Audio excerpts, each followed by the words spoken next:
कया या रसूल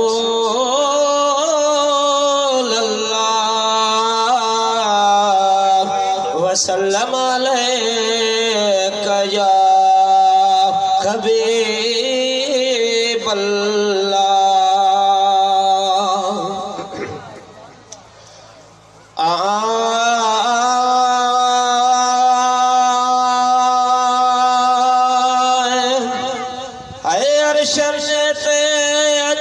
यार सजन मेरा झुकंदो है हर हंध क्यों उपकार सजन मेरा झुकंदो ओ अरशद ते अज यार सजन मेरा झुकंदो है हर हंध क्यों उपकार सजन मेरा झुकंदो ओ हर हंध क्यों उपकार सजन मेरा झुकंदो है वजो बोरा खूबी का है वो सुणु सजा एठा है वजो बोरा खूबी का है सुणु सजा एठा है वो जज मथा थी स्वार सजन मेरा झुकंदो हर हंध क्यों उपकार सजन मेरा झुकंदो है हर हंध क्यों उपकार सजन मेरा झुकंदो वो अरशद ते अज यार सजन मेरा झुकंदो हर हंध क्यों उबेदार सजन मेरा झुकंदो है सहरा भला सभे चाहे जो सल्ले अल्लाह सभे चाहे जो सहरा भला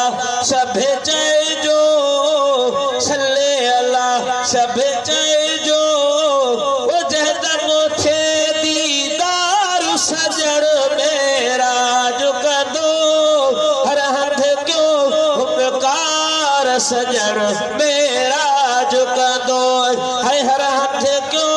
उपकार सजन मेरा झुकंदो है बैतुल मक़दस में ब्या ओ सारा नबी गॾु थी विया बैतुल मक़दस में ब्या ओ सारा नबी गॾु थी विया ओ सभिनी जो सरदार मोहम्मद मेरा झुकंदो है हर हंध क्यों बेकार सजन मेरा झुकंदो वो अरशद ते अज यार सजन मेरा झुकंदो हर हंध क्यों बेकार सजन मेरा झुकंदो वो तन खे नमाज पढ़ाए है पंहिंजो दीदार कराए वो तन खे नमाज पढ़ाए है पंहिंजो दीदार कराए वही तो मथे मन ठार सजन मेरा झुकंदो है हर हंध क्यों बेकार सजन मेरा झुकंदो वो कंदो सुपारश प्यारो है हर हिक अज़मीय पारो कंदो सुपारश प्यारो हर हिक अज़मीय पारो वो बख्शी तुसे बदकार सजन मेरा झुकंदो हर हंध क्यों